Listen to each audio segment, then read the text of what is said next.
अस्सलाम वालेकुम एवरीवन। मैं doctor Usma Ali, professor and director institute of clinical psychology, university of Karachi, इस वक्त आपसे मुखातिब हूँ। हम थोड़ा सा वेट करते हैं ताकि कुछ लोग ज्वाइन कर लें और फिर मैं अपना टॉपिक भी बताती हूँ और आगे हम देखते हैं कि किस तरह से हमें लेके चलना है आज के टॉपिक को। आई होप आप लोग सब ठीक ठाक होंगे अपने अपने घरों में।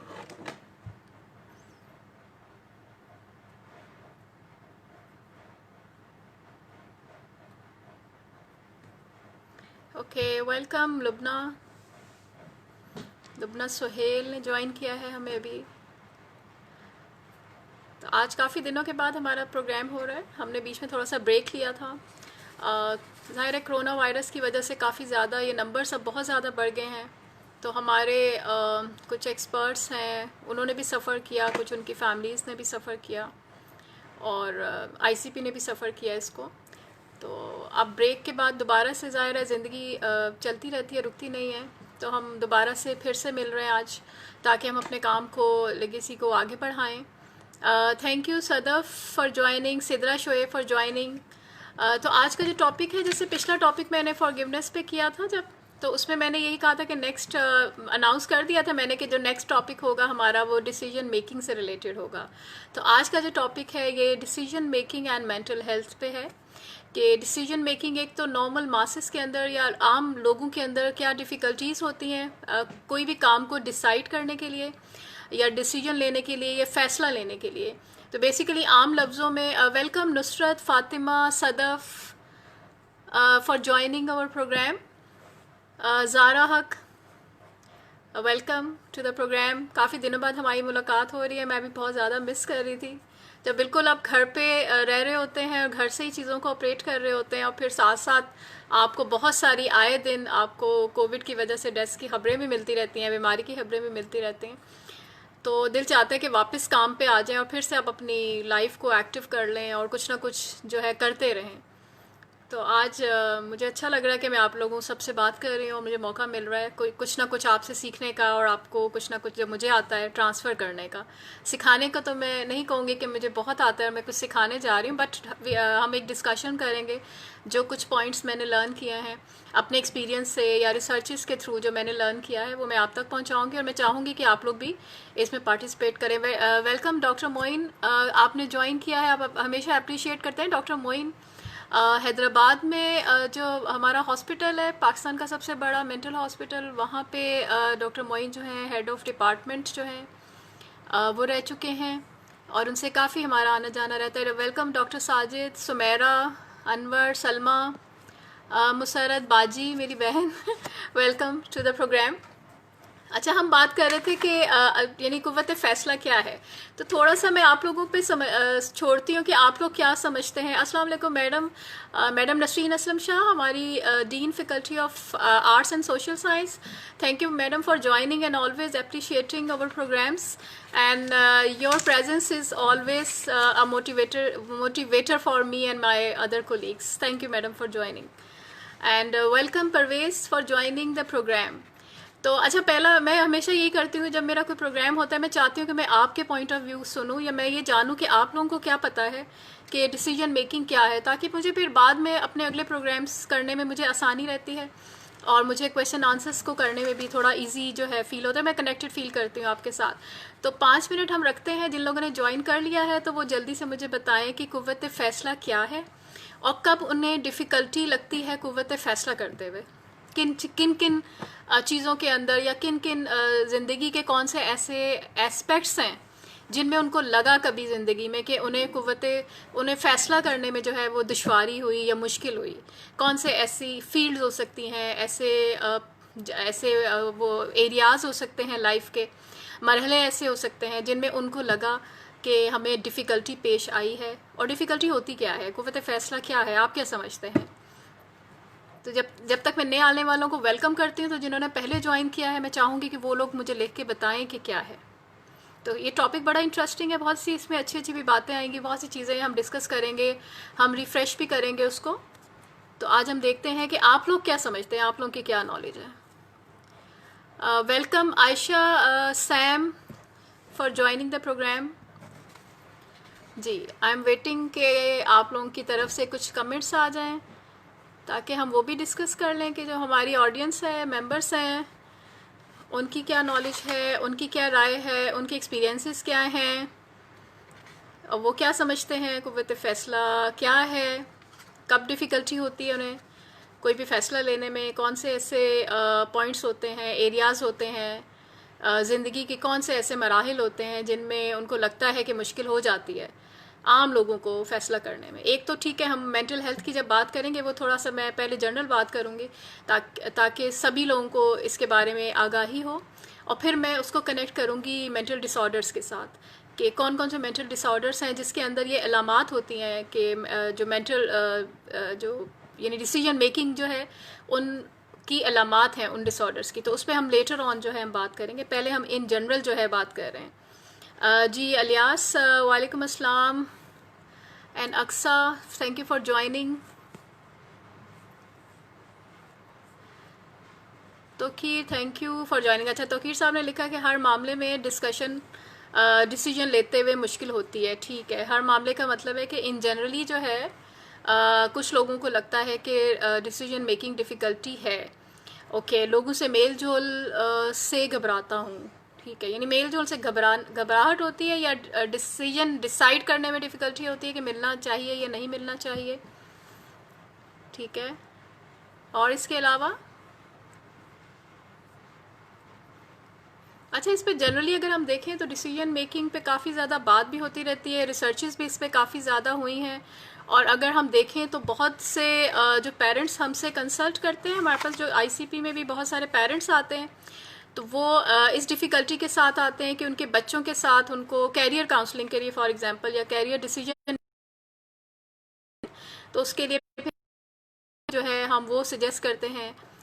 और अभी यहाँ पे एक मेरे पास हमज़ा जी, वेलकम हमज़ा। हमज़ा ने लिखा है डिसीजन मेकिंग में इंसान अटैच है, बाकी डिसीजन में ऑटोमेटिकली या फिर कंट्रोल डिसीजन में चलता है। ओके, डिसीजन में कंट्रोल चलता है, यानी कंट्रोल अगर आपके पास होता है तो फिर डिसीजन करने में आसानी होती है। ठीक है, how to take serious decision making that would implement in life, how to take serious decision making that would implement in life. Okay, यानी जो लाइफ के अंदर आपने इम्प्लीमेंटेशंस करनी है उसमें जो सीरियस मैटर्स हैं उनके डिसीजन किस तरह से लिए जाने चाहिए, इसके बारे में आप मेरे ख्याल से आपका सवाल है। सईद अनवर वेलकम, आलिया वेलकम, और कौन है, Michelle ji welcome Michelle, Mahnaz welcome, Sumera Ali welcome. दो अजीज़ चीज़ों में एक ऐसी कि एक को सिलेक्ट करना हो, मोस्टली समझ नहीं आता कि इंसान कैसे सिलेक्ट करे, और किसी ने डिसीजन लिया, लेते वक्त दोनों साइड्स ही अच्छी लग रही होती हैं, but we totally puzzles to choose only, क्या है आगे, वन। ओके जी, बिल्कुल ऐसा होता दफ़ा ऐसा होता है कि आपके पास दो चीज़ें होती हैं और दोनों ही अच्छी लग रही होती हैं, दोनों की तरफ आप अप्रोच करना चाह रहे होते हैं, और आपको समझ नहीं आ रहा होता कि कौन सी जो चीज़ है उसके बारे में जो है डिसीजन लें, और वहाँ पर जो है पज़ल यानी कॉन्फ्लिक्ट अराइज होता है। तो इसके पीछे डिफरेंट टाइप्स के कॉन्फ्लिक्ट्स होते हैं, जैसे कि अप्रोच कॉन्फ्लिक्ट होता है, यानी दोनों चीज़ों को अप्रोच करना चाह रहे होते हैं आप। अप्रोच अवॉइडेंस कॉन्फ्लिक्ट होता है, या तो आप अप्रोच करना चाह रहे होते हैं या अवॉइड करना चाह रहे होते हैं। समटाइम अवॉइडेंस कॉन्फ्लिक्ट भी होता है, यानी आप ये सोचते हैं कि दो चीज़ें हैं जिन दोनों में से फैसला करना है कि एक को छोड़ना है, तो दोनों ही को छोड़ना चाहते हैं आप, तो पहले किसको छोड़ें। तो ये डिफरेंट कॉन्फ्लिक्ट्स, आपने कहा कि पज़ल हो रहा है, तो पज़ल्स मीन के जब कॉन्फ्लिक्ट अराइज हो रहा है तो ज़्यादा डिफ़िकल्टी होती है डिसीजन करने के लिए। और जब भी कोई कॉन्फ्लिक्ट आता है तो वो लीड करता है एंजाइटी को, एंजाइटी जब बढ़ जाती है तो फिर डिसीजन लेना जो है और ज़्यादा डिफ़िकल्ट हो जाता है, क्योंकि जब आप कोई भी चीज़ डिसाइड करने जा रहे होते हैं तो आपके मेंटल प्रोसेसेस जो हैं वो उसके अंदर इन्वॉल्व होते हैं। आपका जो ब्रेन का एक एरिया होता है जिसे हम प्री फ्रंटल कॉर्टेक्स कहते हैं, यानी जो नर्वस सिस्टम का यहाँ का जो आपके अंदर नर्वस सिस्टम है जिससे आप अपने डिफरेंट यानी डिसीजंस लेते हैं, प्लानिंग करते हैं लाइफ के अंदर, आपकी इमोशनल इंटेलिजेंस जो है या इमोशनल रेगुलेशन जो है वो इस पे डिपेंड करती है। और ये ओवरऑल हम इसको कॉग्निटिव प्रोसेसेस कहते हैं। तो कॉग्निटिव प्रोसेसेस में अगर कोई प्रॉब्लम होता है, डिफ़िकल्टी हो जाती है, तो हमारा डिसीजन मेकिंग जो है वो भी इफ़ेक्ट होता है। और ये कब होता है? जब एंजाइटी बढ़ जाती है। एंजाइटी में आप डिफरेंट चीज़ों के बारे में, जब पजल्स का शिकार हो जाते हैं, आप प्रॉपरली चीज़ों के बारे में डिस्ट्रैक्ट जो है हो जाते हैं, अपने फोकस से आप हट जाते हैं, तो ऐसी सिचुएशन में जो है डिसीजन मेकिंग डिफ़िकल्ट हो जाती है। अच्छा, और हमारे पास ज़ारा ने लिखा है decision making involves choosing between possible solutions to a problem. जी बिल्कुल, डिसीजन मेकिंग जब हम स्ट्रैटेजीज़ की बात कर रहे होते हैं तो हम सबसे पहले यही देखते हैं कि प्रॉब्लम क्या है, और प्रॉब्लम के लिए हमारे पास कौन कौन से सॉल्यूशंस या ऑल्टरनेटिव्स जो हैं, फिर उन ऑल्टरनेटिव से हम डिसीजंस की तरफ जाते हैं। इनके स्टेप्स क्या होंगे, अभी मैं इसकी तरफ आऊँगी, हम बात करेंगे। Welcome Sabir for joining, Sanaullah welcome, Almas welcome. अच्छा, सनाउल्लाह साहब ने लिखा है ma'am what different about mental depression and mental health. जी मेंटल हेल्थ हमारी ओवरऑल, जब हम मेंटल हेल्थ एक पॉजिटिव टर्म है, हम जब वेलबींग की बात कर रहे हैं, हम हेल्थ की बात कर रहे हैं, तो हमारा फोकस जो है हमारी लाइफ में उन तमाम कामों की तरफ है जो हमें पॉजिटिविटी की तरफ लेके जाता है, जो हमें वेलबींग की तरफ लेके जाता है, और जो हमें प्रोडक्टिविटी की तरफ मेंटल हेल्थ का मतलब ये है कि एक इंसान अपने अंदर की जितनी भी उसकी पोटेंशियल्स हैं जो अल्लाह ताला ने उसको दी हैं, सलाहियतें, उनको यूटिलाइज़ करते हुए, बरोकार लाते हुए अपने माशरे के अंदर, सोसाइटी के अंदर एक फॉल किरदार यानी एक्टिव जो किरदार है वो अदा करे। और मेंटल डिप्रेशन एक क्लिनिकल डिसऑर्डर है, एक मूड, यानी basically it's a mood disorder. हमारा जो मूड है उस पर डिपेंड करता है। एक इमोशन है जो नॉर्मली हर इंसान फील कर रहा होता है। कभी कभार अगर हम लो फील करते हैं, या हमारा दिल काम करने को दिल नहीं चाहता, या खुशी महसूस नहीं कर रहे होते हैं, तो कुछ ना कुछ थोड़े बहुत डिप्रेशन के सिम्टम्स उससे मिलते जुलते होते हैं। लेकिन अगर ये एक प्रॉब्लम जो कि हमें हमारे काम से हटा दे, तवज्जो से हटा दे, हमारी दिलचस्पी कम कर दे, खुशी जो है हम फील ना करें, और ज़िंदगी से मायूस होना शुरू कर दें, महसूस करना शुरू कर दें, और ये ख़यालात अगर हमें मुसलसल पूरा 2 हफ्ते तक अगर ये रहते हैं, तो हम इसे कह सकते हैं कि ये डिप्रेशन है, जिसके अंदर हमें साइकोलॉजिकल जो है हेल्प की ज़रूरत होती है। इसकी भी आगे फिर फर्दर कैटेगरीज हैं इसमें। अगर आप मेरा डिप्रेशन का जो प्रोग्राम मैंने किया था पिछले दिनों, मैंने लास्ट वीक वो शेयर भी किया है, आप अगर उसको देखेंगे तो वहाँ पे डिप्रेशन से रिलेटेड आपको ज़्यादा डिटेल्स मिल जाएंगी। Welcome doctor Saima for joining your programme. I appreciate कि आप भी काफ़ी प्रोग्राम्स जो हैं वो करती रहती हैं और लोगों को इससे बहुत फ़ायदा होता है। Fatima welcome for joining. Some time we can not decide, हम जो करेंगे वो ठीक होगा क्या नहीं, लोगों उसको बड़े या फैमिली मेम्बर्स क्या सोचेंगे। बिल्कुल, कुछ डिसीजंस लेने में कंफ्यूजन होती है। जी ये भी बड़ा अच्छा फैक्टर अभी आपने बताया, इसमें मैं ज़रूर बात करूँगी फातिमा, कि बहुत दफ़ा ऐसा होता है कि हम डिसीजन लेना चाह रहे होते हैं लेकिन हम नहीं लेते हैं, इसलिए कि हम ये सोचते हैं कि फैमिली क्या सोचेगी, लोग क्या कहेंगे। यानी हमारा जो डिसीजन है ये बेसिकली लोगों के इन्फ्लुएंस की वजह से इफ़ेक्ट हो जाता है। यानी हम जो चाहते हैं वो हम नहीं करते हैं, हम वो करते हैं जो लोग चाहते हैं।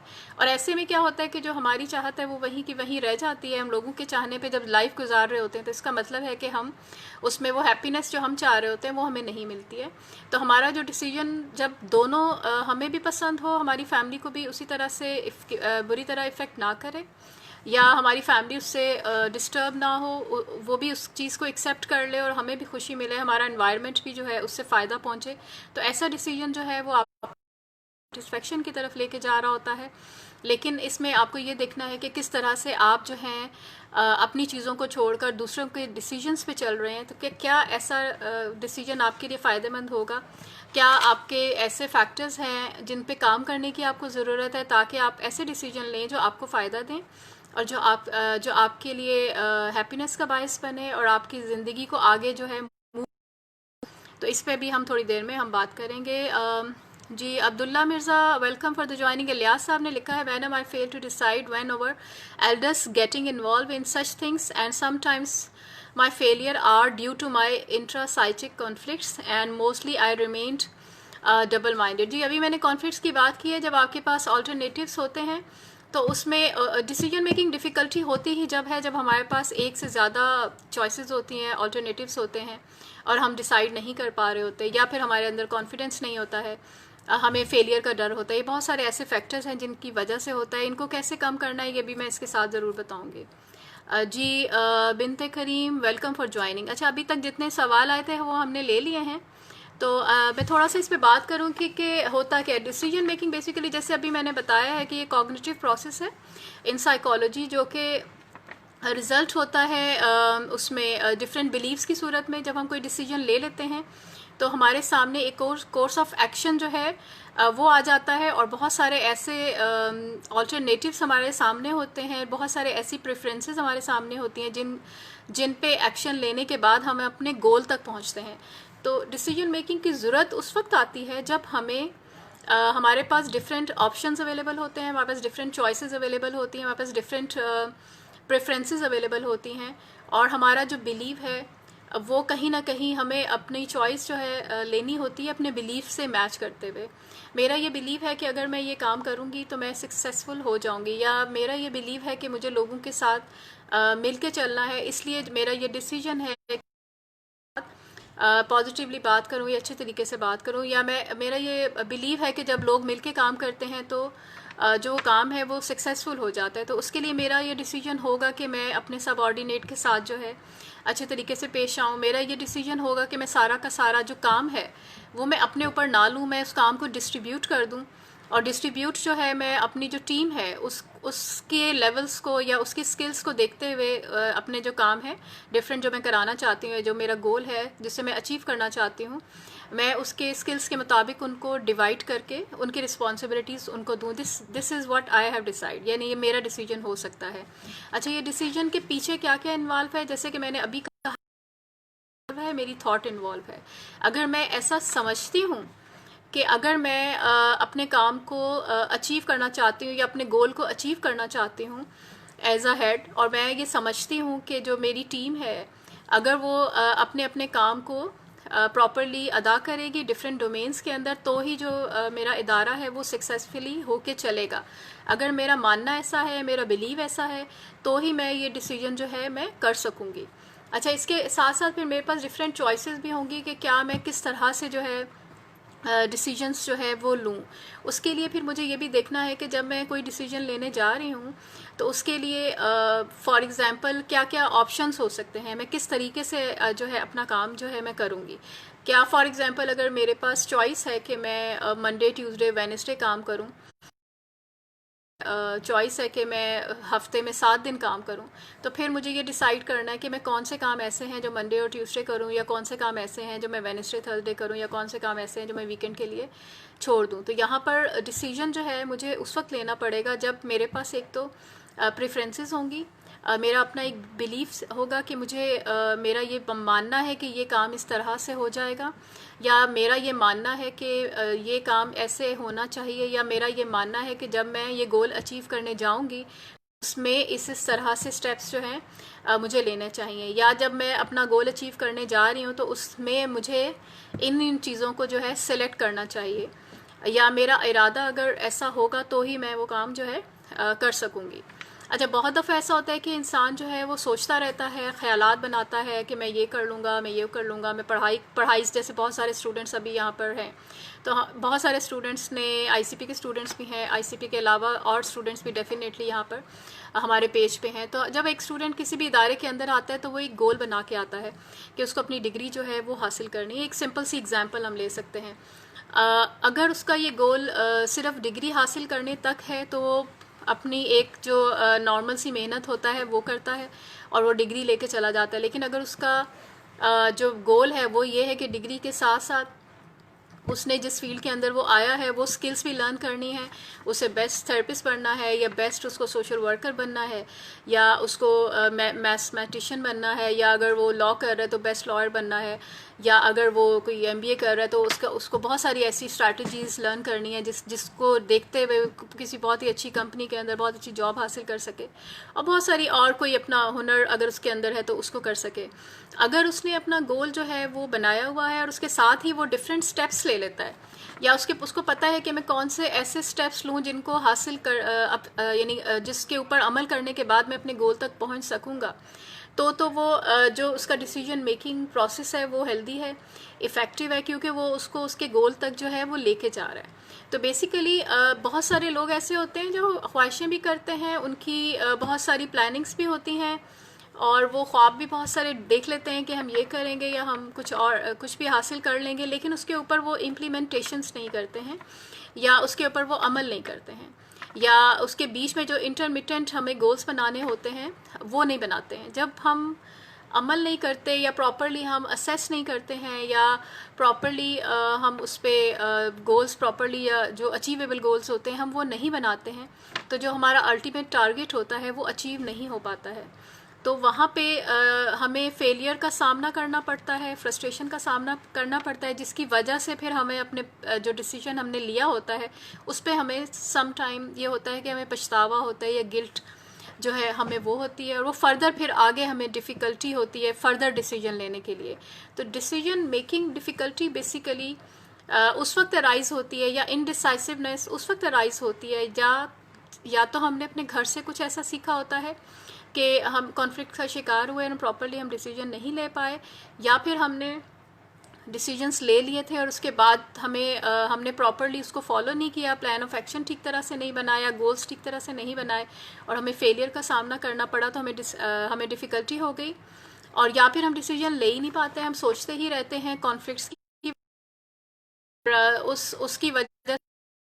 सम टाइम ये होता है कि एंजाइटी उसके पीछे होती है, या सम टाइम परफेक्शनिज्म होती है, सम टाइम डिप्रेशन होता है। डिफरेंट जो पर्सनालिटी के एलिमेंट्स होते हैं वो होते हैं जो कि लीड कर रहे होते हैं आगे डिसीजन मेकिंग डिफ़िकल्टी को। अच्छा, वहाँ पे हुमा हमें पहले अपनी खुशी देखनी चाहिए क्योंकि लोगों की कभी खुश नहीं होते। जी बिल्कुल, हमें अपनी खुशी देखनी चाहिए क्योंकि हर इंसान को आप कभी भी खुश नहीं रख सकते हैं। अस्सलाम वालेकुम। ख़ुद से बात करना क्या ये भी डिप्रेशन की अलामत है? जी, सेल्फ़ टॉकिंग सम टाइम हम इंसान अपने आप से भी बात कर रहे होते हैं, सेल्फ पॉजिटिव हम कभी बात करते हैं, कभी हम नेगेटिव बात करते हैं। एक नॉर्मल प्रोसेस है कि ख़ुद से हम बात कर रहे होते हैं।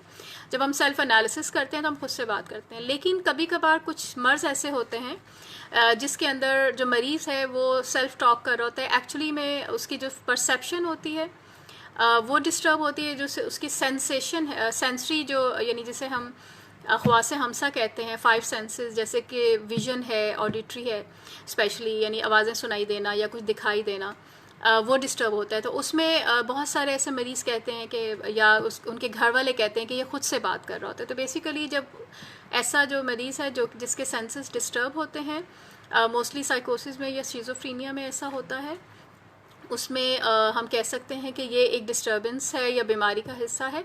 लेकिन बहुत से लोग सेल्फ़ टॉक कर रहे होते हैं, अपने आप से बात कर रहे होते हैं, अपनी अंदर की आवाज़ को सुनते हैं। और सेल्फ़ टॉक बहुत दफ़ा ऐसा होता है कि हम बहुत सी चीज़ें हम सोचते हैं, हम कहना चाह रहे होते हैं, लेकिन हम दूसरे से कह नहीं पाते, फिर हम अपने आप से उसको कह लेते हैं। और डिप्रेशन में भी बहुत दफ़ा ऐसा होता है कि हम बहुत सी बातें अपने आप ही से कह रहे होते हैं क्योंकि हम दूसरे से नहीं कह रहे होते जिससे हमें कहना होता है। तो सेल्फ़ टॉक नॉर्मल भी होती है और सम टाइम ये एबनॉर्मल भी होती है, लेकिन बहुत ज़्यादा अगर हम हर वक्त नेगेटिव सेल्फ़ टॉक करते रहते हैं तो वो डिप्रेशन को लीड करती है। अगर हम पॉजिटिव सेल्फ़ टॉक करते हैं तो वो हमारा कॉन्फिडेंस जो है उसको बिल्ड करती है और आगे की तरफ हमें लेके जाती है। वेलकम सफ़िया, आदिल, और कोई सवाल? अस्सलाम वालेकुम जी। वालेकुम रेहान। जॉब, ओके मैडम, मैं जॉब करना चाहती हूँ बट माय डिसीजन ने ले पा रही, मैं जॉब करूँ तो कौन सी करूँ? मैंने MSc साइकोलॉजी किया। जी बिल्कुल, इस पर मैं आपको बिल्कुल गाइड कर सकती हूँ, हमारी ही फील्ड है। कौन सी जॉब करूँ? जी MSc साइकोलॉजी में आप बहुत सारी ऐसी फील्ड्स होती हैं जहाँ पे साइकोलॉजिस्ट की ज़रूरत होती है। मेंटल हेल्थ प्रोफेशन जो है वहाँ पर ज़रूरत है काउंसलिंग के लिए। आप स्पेशलाइजेशन आगे कर सकती हैं ताकि उस फील्ड में जा सकती हैं। इंडस्ट्रियल की फील्ड है, ऑर्गेनाइजेशन की फील्ड होती है, एज अ स्कूल काउंसलर जो है आप काम कर सकती हैं। लेकिन खाली एमएससी करने के बाद जो है आप प्रैक्टिस जो है करना डिफ़िकल्ट हो जाता है, क्योंकि आपकी ट्रेनिंग उस तरह से नहीं हुई होती है। तो एमएससी के बाद कोशिश करें कि आगे कोई स्पेशलाइजेशन जो है आप वो करें, ताकि जिस फील्ड में भी आपको इंटरेस्ट है, चाहे वो क्लिनिकल की हो, इंडस्ट्रियल की हो, ऑर्गेनाइजेशनल की हो, हेल्थ की फील्ड हो, ये डिफरेंट फील्ड्स जो हैं वो ऑफ़र की जाती हैं डिफरेंट यूनिवर्सिटीज़ के अंदर, या स्पेशल एजुकेशन से रिलेटेड है तो उसमें आप स्पेशलाइजेशन करें। क्योंकि मास्टर्स तक हम जनरल पढ़ रहे होते हैं, हम स्पेशलाइजेशन जो है वो नहीं कर रहे होते। वो करने के बाद ही फिर आगे फर्दर जो है आप किसी भी फील्ड में जा सकते हैं। ओके अच्छा, तो हम बात कर रहे थे कि डिसीजन मेकिंग जो है डिफ़िकल्टी हो रही होती है, तो उसमें मोस्टली क्या होता है कि हम एक्शंस हम नहीं लेते, हम इम्प्लीमेंट नहीं कर रहे होते हैं। इम्प्लीमेंट हम क्यों नहीं कर रहे होते? हमारे गोल्स जो हैं वो प्रॉपरली समटाइम बने नहीं होते, या कुछ और पर्सनालिटी फैक्टर्स होते हैं जिनकी वजह से हम इम्प्लीमेंट नहीं कर रहे होते हैं। तो क्या ऐसे स्टेप्स होने चाहिए जिन्हें हम फॉलो करके जो है डिसीजन मेकिंग हम कर सकते हैं? तो इसमें जो हमारी अभी तक की जितनी भी रिसर्चेस हुई हैं उनसे हमें ये पता चलता है कि मोस्टली 7 स्टेप्स जो हैं वो इन्वॉल्व होते हैं। अगर हम उन्हें सीख लें, लर्न कर लें, या हम प्रैक्टिस कर लें इन चीज़ों की कोई भी चीज़ डिसाइड करने से पहले, तो हम एक अच्छे डिसीजन तक जो है पहुंच सकते हैं। वेलकम शेराज साहब फॉर ज्वाइनिंग, वकार, फाइका, निदा, फरा, अनीता, वेलकम फॉर ज्वाइनिंग। बहुत खुशी हुई मुझे आप सब लोगों को देख के कि आप लोग इस पेज पे हैं और कुछ ना कुछ आगे भी शेयर करते हैं ताकि दूसरे लोगों तक भी जो है पहुंच सके। अच्छा, 7 स्टेप्स क्या हैं? आप चाहें तो इसको नोट कर लें। पहला स्टेप तो ये है कि आइडेंटिफाई कर लें कि प्रॉब्लम क्या है, जिसके लिए आपको जो है डिसीजन लेना है। प्रॉब्लम जो है मोस्टली हम ये भी कहते हैं कि प्रॉब्लम को प्रॉब्लम ना समझे, एज अ चैलेंज लें। चैलेंज का मतलब है कि जब आप चैलेंज एज अ चैलेंज लेंगे तो आपकी जो अंदर की मोटिवेशन है वो आपको डिसीजन मेकिंग की तरफ लेके जाएगी और हेल्प आउट करेगी। तो सबसे पहले तो ये देख लें कि क्या डिसाइड करना है, यानी किस चीज़ के बारे में डिसाइड करना है, सिचुएशन क्या है। सिचुएशन को जो है वो प्रॉपरली एनालाइज करें। एनालिसिस आप कैसे करेंगे सिचुएशन को? इन्फॉर्मेशन के थ्रू, यानी जिस चीज़ के बारे में आपने डिसीजन लेना है या फैसला करना है उससे रिलेटेड पहले अपनी इन्फॉर्मेशन जो है वो गैदर करें, असेस करें उस सिचुएशन को, डेटा जो है वो लें। उसके सिलसिले में अगर आपको किसी से इन्फॉर्मेशन लेनी पड़ती है, गाइडेंस लेनी पड़ती है, मशवरा लेना पड़ता है, तो आप वो भी करें। जब तक आपको सिचुएशन के बारे में प्रॉपरली इन्फॉर्मेशन नहीं होती है आप एक अच्छा डिसीजन जो है वो नहीं ले सकते हैं। जैसे कि फॉर एग्जांपल अभी कुछ काफ़ी सारे स्टूडेंट्स जो हैं वो मुझे मैसेजेस करते रहते हैं कि हमने फॉर एग्जांपल इंटर किया हुआ है, या हम अभी बीए कर रहे हैं, या हमने ओ लेवल में साइकोलॉजी नहीं पढ़ी हुई है, तो आगे हमें क्या करना चाहिए, हमें पीएचडी क्लिनिकल साइकोलॉजी में करना है, तो आप हमें गाइड करें। तो यानी आपने एक काम जो है वो आपने 4 साल के बाद करना है, और उसके बारे में आप अभी से प्लान कर रहे हैं, अभी से आप उनसे इन्फॉर्मेशन ले रहे हैं जिनसे आपको लगता है कि वो वाकई अथॉरिटी हैं, या उनके पास ऑथेंटिक इन्फॉर्मेशन जो है वो आपको मिल सकती है।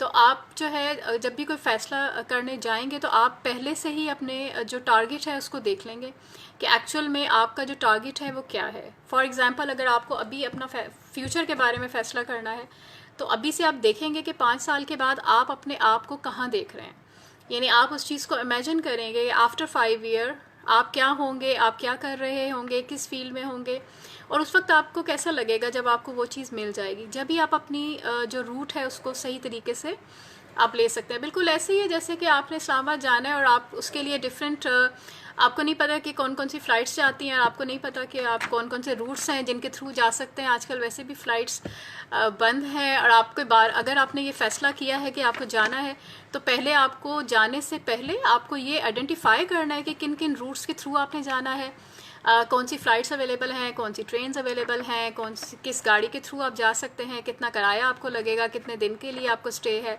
कहाँ जाके आपको वहाँ पर रुकना है, कितने कपड़े आपको लेके जाने हैं, वहाँ का मौसम कैसा है। ये सारी इन्फॉर्मेशन जब तक आप नहीं ले लेंगे आप एक अच्छा फ़ैसला जो है वो नहीं कर पाएंगे।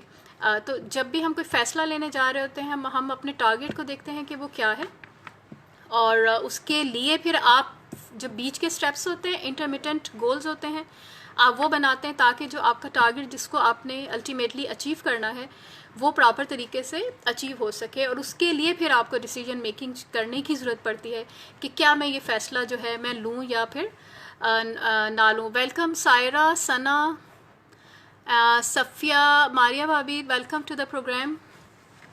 ओके, तो मेनली क्या है कि आप सबसे पहले तो ये देखेंगे कि प्रॉब्लम क्या है, सिचुएशन क्या है, फिर उसके बारे में आपने सारी इन्फॉर्मेशन लेनी है, डेटा गैदर करना है। बिल्कुल शर्माना झिझकना नहीं है कि मैं ये पूछूंगा तो कोई दूसरा मेरे बारे में क्या सोचेगा। आपका काम है, आपको करना है, आपको डिसाइड करना है। तो जहाँ से भी इन्फॉर्मेशन मिलती है आप वहाँ से इन्फॉर्मेशन लें। अपने पास जब इन्फॉर्मेशन आपके पास आ जाए तो फिर आप जो है के थ्रू ये देखें कि जो इन्फॉर्मेशन आपके पास आई है क्या वाकई वो ऑथेंटिक है। क्या इसको इस्तेमाल करते हुए आपने जो आपके पास ऑल्टरनेटिव्स अवेलेबल हैं उनमें से जब आप इन इन्फॉर्मेशन को यूटिलाइज़ करेंगे तो जो आपके पास ऑल्टरनेटिव अवेलेबल हैं क्या वो इतने बेहतर हैं कि आप उनको चूज़ कर सकें। तो आपके पास फॉर एग्जांपल अगर 3 ऑल्टरनेटिव्स अवेलेबल हैं तो इन तीनों के बारे में आपको इन्फॉर्मेशन लेनी है। उन तीनों को इन्फॉर्मेशन लेने के बाद फिर आप इन तीनों को अलग अलग एनालिसिस करेंगे।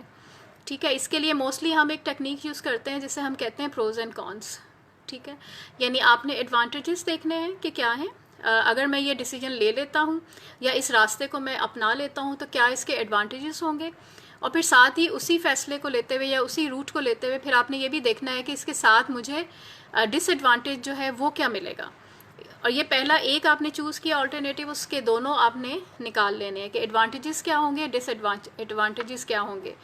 इसके साथ ही आपने जब सेकेंड ऑल्टरनेटिव है उसके भी देखना है कि एडवांटेजेस क्या होंगे, डिसएडवांटेजेस क्या होंगे। फिर तीसरा जो आपके पास ऑप्शन है उसके भी आप देखेंगे कि एडवांटेजेस क्या होंगे या डिसएडवांटेजेस क्या होंगे। बहुत ही आसान सा तरीका होता है कि इसके लिए आप एक फ्लो चार्ट जो है आप वो बना लें, और फिर आप ये भी देखें कि इसमें से तीनों जो आपने चूज़ किए हैं इसमें से कौन सा ऐसा है जो आपकी पर्सनालिटी से या आपकी जो ख्वाहिश है या जो आपकी नीड है उससे मैच करता है। कौन सा जो अल्टरनेटिव ऐसा है या जिसको आप चूज़ करने जा रहे हैं वो करने के बाद अल्टीमेटली आपने जो विज़न आपका है या जो ख्वाब आपने देखा है वो मीट कर जाएगा। कौन सा ऐसा है फ़ैसला करते हुए कौन सा ऐसा रूट है जो आपको रोकेगा। यानी एक चीज़ प्रोग्राम मैंने करवाया था मोटिवेशन का, अगर आप मेरा वो प्रोग्राम देखें तो उसमें मैंने आपको ये बताया था कि आप पहले से देख लेते हैं कि जो आपका goal achieve well form goals मैंने उसमें बताए थे कि जो वेल फॉर्म गोल जब हम बना रहे होते हैं तो हम ये देख लेते हैं कि जो मेरा गोल है अल्टीमेटली मुझे किस तरह की खुशी दे रहा है या किस तरह के मेरे इंटरनल रिसोर्सेज हैं जो मुझे उस गोल तक पहुंचाएंगे, या कौन से मेरे ऐसे रिसोर्सेज हैं जो एक्सटर्नल जो मुझे हेल्प आउट करेंगे। क्या जब मैं उस गोल तक पहुंच जाऊंगा तो क्या मुझे वो खुशी मिलेगी जो मैं चाहता हूँ या चाहती हूँ। क्या मेरा जो गोल है वो ऐसा तो नहीं कि कोई चीज़ मुझे रोक दे उसको मीट करने से। क्या जो मेरा गोल है वो ऐसा तो नहीं है कि जो मेरी फैमिली है उसकी वजह से सफ़र करे। मेरी फैमिली, मेरा एनवायरनमेंट और मैं ख़ुद, क्या जो मेरा गोल है या जो स्टेप्स मैं लेने जा रहा हूँ मुझे, मेरी फैमिली को और मेरे एनवायरनमेंट को प्रोडक्टिविटी की तरफ लेके जाएगा, फ़ायदा देगा। ये सारे स्टेप्स कोई भी एक ऑल्टरनेटिव अपनाने से पहले मैं ये सब देखूंगा। अगर तो मुझे लग रहा है कि फिट इन हो रहे हैं तो मैं इस ऑल्टरनेटिव को जो है अपनाने की तरफ जो है मैं जाऊंगा। वेलकम डॉक्टर साद। डॉक्टर साद जो है उन्होंने भी ज्वाइन किया है तो मुझे बहुत खुशी है। साथ अभी काफ़ी ज़्यादा इन्होंने काम किया है कोविड के मरीज़ों के साथ। आई अप्रिशिएट ऑल डॉक्टर्स जो भी इसमें काम कर रहे हैं और हेल्प आउट कर रहे हैं, और बहुत अच्छा आपने प्रोग्राम आज जो है प्रोग्राम में भी आपने ज्वाइनिंग अपनी दी है। मे बी किसी काम आपके भी ये डिसीजन मेकिंग जो है आपको भी हेल्प आउट जो है कर सके। तो हम ये बात कर रहे थे कि जब आप ऑल्टरनेटिव को चूज़ करेंगे तो आप ये देखेंगे कि आपका जो तीनों ऑल्टरनेटिव के आप तीनों के लिए अपने जो हैं डिफरेंट गोल्स आप बनाइए, और आप उन गोल्स में से ये देखें कि बेस्ट कौन सा है जो आपको आपकी जो टारगेट है उसकी तरफ लेके जाता है, किसके एडवांटेजेस आपको सबसे ज़्यादा मिल रहे हैं, कौन सा ऐसा है जो आपके पास जिसके रिसोर्सेज हैं या आपके पास पोटेंशियल्स हैं जो आपको उसकी तरफ लेके जा रहा होता है। तो वहाँ से फिर उन तीनों जो आपके बिलीफ से भी मैच करता है, तीनों ऑल्टरनेटिव में से फिर आप कोई एक जो है जो आपको मैच करता है आप उसे जो है चूज़ कर लेंगे। जी सनौल्ला, आपने जो सवाल पूछा है इसके बारे में मैं थोड़ी देर बाद जब आती हूँ अपना टॉपिक कंप्लीट कर ले तो फिर मैं आपको इसके बारे में डिस्क्राइब कर दूँगी। एंजाइटी और डिप्रेशन क्या है, ये दोनों चीज़ें डिसीजन मेकिंग से जो है लिंक करती हैं, मैं जब भी इसको सॉर्ट आउट कर लूँगी। अच्छा, जब आपने अपना ऑल्टरनेटिव जो है वो चूज़ कर लिया है उनमें से तीनों ऑल्टरनेटिव से कोई एक आपने गोल जो है अपना चूज़ कर लिया है, डिसाइड कर लिया है कि मुझे ये काम करना है, और आपने ये भी देख लिया कि जब ये मैं करूँगा तो मुझे जो अल्टीमेटली मेरी एक खुशी है या हैप्पीनेस है वो मुझे मिल जाएगी, या जो मैं चाहता था वो मुझे मिल जाएगा। तो उसके बाद फिर आपने उसके ऊपर एक्शन लेना है, जो आपने एक्शन प्लान बनाया है आपने वो जो है वो लेना है। अच्छा, उसके बाद जब एक्शन आप ले लेते हैं तो एक दफ़ा ऐसा ज़रूर होता है कि हम चेक्स, जिसे हम कहते हैं चेक स्टेप्स, या हम एवेलुएशन कहते हैं या मॉनिटरिंग कहते हैं। यानी फॉर एग्ज़ाम्पल मैं ये ज़रूर जैसे बहुत दफ़ा ऐसा होता है कि हम ट्रेन की एग्ज़ाम्पल मुझे याद आ रही है, जब हम इस्लामाबाद या लाहौर वगैरह हम ट्रेन में जाते हैं तो बहुत दफ़ा ऐसा होता है जब हम ट्रेन में चढ़ जाते हैं फिर भी हम देखते हैं कि हम सही डब्बे में बैठे हैं कि नहीं बैठे हैं, या हम सही सीट पे बैठे हैं या नहीं बैठे हैं। और फिर जब कराची से हम लाहौर जा रहे होते तो हैदराबाद आ जाते तो हमें इत्मीनान हो जाता है कि नहीं, हमने सही ट्रेन जो है चूज़ की थी और हम सही टाइम पे जो है हम पहुंच गए हैं, और ये अगर हैदराबाद तक सही टाइम पे पहुंच गई है तो ये हमें लेट नहीं कराएगी, लाहौर भी मुझे जो है वो सही टाइम पे ये पहुंचा देगी। तो हम ये बिल्कुल उसी तरह से है कि जब मैंने अपना गोल मैंने बना लिया है और मैंने उस पर एक्शन ले लिया है, तो थोड़ा सा काम करने के बाद, यानी फॉर एग्जांपल 1 वीक या 15 डेज़ उस गोल पे काम करने के बाद मैं ये ज़रूर देखूँगा कि क्या मैं सही डायरेक्शन में जा रहा हूँ या नहीं जा रहा, या जो मैंने स्टेप एक्शन लिया है क्या वो मुझे मेरी डायरेक्शन की तरफ लेके जा रहा है या नहीं जा रहा, या मैं कैसे फ़ील कर रहा हूँ अभी इस वक्त, या मुझे कैसा फीलिंग हो रही है, अच्छा लग रहा है या बुरा लग रहा है, कहीं ऐसा तो नहीं मैंने कोई मिस्टेक कर दिया जिसको मुझे दोबारा से सॉर्ट आउट करने की ज़रूरत है। बहुत दफ़ा ऐसा होता है कि हम बहुत से डिसीजन इसलिए भी नहीं ले पाते कि हम बहुत सी गलतियाँ हमने की होती हैं, हमें डर होता है कि अगर मैंने ये डिसाइड कर लिया तो ये ठीक नहीं होगा, या बहुत दफ़ा ऐसा होता है कि हम बहुत सारी मिस्टेक्स कर जाते हैं लाइफ में डिसीजन लेते हुए, और फिर नया कोई डिसीजन लेते हुए हम घबराते हैं। तो मोस्टली क्या होता है कि हमें अपनी मिस्टेक से हमें लर्न करना होता है, हमें सीखना होता है कि अगर मैंने कोई ये डिसीजन लिया था तो इसमें मुझे कामयाबी नहीं मिली थी, तो अगली दफ़ा फिर मुझे ये वाली चीज़ें जो है इनको नहीं दोहराना, यहाँ से मुझे लर्न कर लेना है। और साथ साथ मैंने अपने आप को फॉरगिव भी करना है, माफ़ भी करना है। ये भी प्रोग्राम आप मेरा देखिएगा ज़रूर फॉरगिवनेस पे, कि हमें अपने आप को भी माफ़ कर देना होता है। हम ज़िंदगी में आगे क्यों नहीं बढ़ पाते हैं या स्टक क्यों हो जाते हैं, क्योंकि हम अपनी मिस्टेक्स या जो हमारे फेलियर्स होते हैं हम वहाँ पे रुक जाते हैं, हम उन्हीं के बारे में सोचते रहते हैं और वो चीज़ आगे फिर हमें डिसीजन मेकिंग की तरफ जो है वो नहीं लेके जा रही होती है, क्योंकि हम वहीं पे स्टक होते हैं। हम समझते हैं कि हम कर नहीं पाएंगे। ये चीज़ हमारे जो कॉन्फिडेंस होता है उसको लो कर देती है, हमें फ्रस्ट्रेट कर देती है, हमें डिप्रेशन की तरफ ले जाती है। तो बहुत दफ़ा ऐसा होता है कि हमें अपने अंदर तब्दीली लानी होती है, हमें फ्लैक्सिबिलिटी लानी होती है, कि ज़िंदगी में बहुत दफ़ा होता है कि हम गलत डिसीजन भी ले लेते हैं। हमने एक डिसीजन लिया, ये मेरी कामयाबी है, चाहे वो गलत हो सही हो, मैंने एक डिसीजन लिया है। डिसीजन लेना जो है ये बेसिकली डिफ़िकल्ट होता है। जब आप कोई डिसीजन ले लेते हैं, चाहे वो गलत हो, वो आपका डिसीजन होता है, उसे आपको ओन करना होता है। और अगर गलत हुआ है, जो चीज़ आप चाह रहे थे वो आपको नहीं मिली है, तो फिर पीछे जाके ये ज़रूर रिव्यू, जब भी मैंने बात की है कि रिव्यू योर डिसीजंस, तो ये रिव्यू ज़रूर करें कि उसके अंदर कौन से ऐसे स्टेप्स थे जो मुझे लेने थे और वो रह गए थे और मैंने नहीं लिए और फिर मैं आगे बढ़ गया।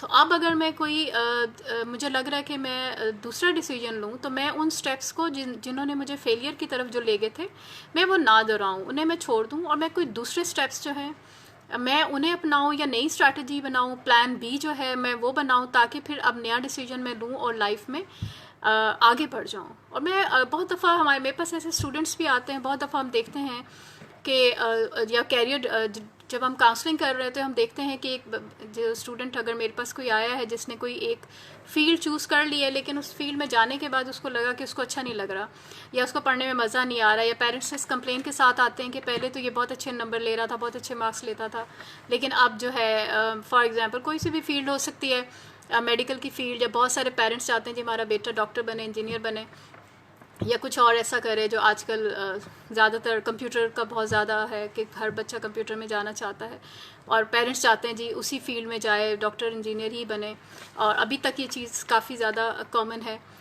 तो उसमें बहुत दफ़ा ऐसा होता है कि बच्चे पेरेंट्स के प्रेशर की वजह से वो डिसाइड कंफ्यूज हो जाते हैं, कन्फ्यूजन में वो फिर कुछ नहीं बोल पाते, और फिर वो वही करते हैं जो फैमिली ने, पेरेंट्स ने कहा होता है। कुछ बच्चे तो फिर उसको अपना अपना बना लेते हैं, इंटरेस्ट डेवलप कर लेते हैं, या उनमें होता भी है वो इंटरेस्ट जो पेरेंट्स चाह रहे होते हैं, और फिर वो बहुत ज़्यादा अच्छा उसमें कर जाते हैं, एक्सेल कर जाते हैं और खुश भी रहते हैं। लेकिन कुछ बच्चे उसके अंदर अपना जो इंटरेस्ट है वो डेवलप नहीं कर पाते हैं, और फिर वो फेलियर की तरफ चले जाते हैं, या बहुत सी चीज़ें जो हैं वो नहीं कर पाते हैं, या जो जिस तरह से वो पहले कर पा रहे थे अचीवमेंट, वो अब इस फील्ड में नहीं कर पा रहे हैं।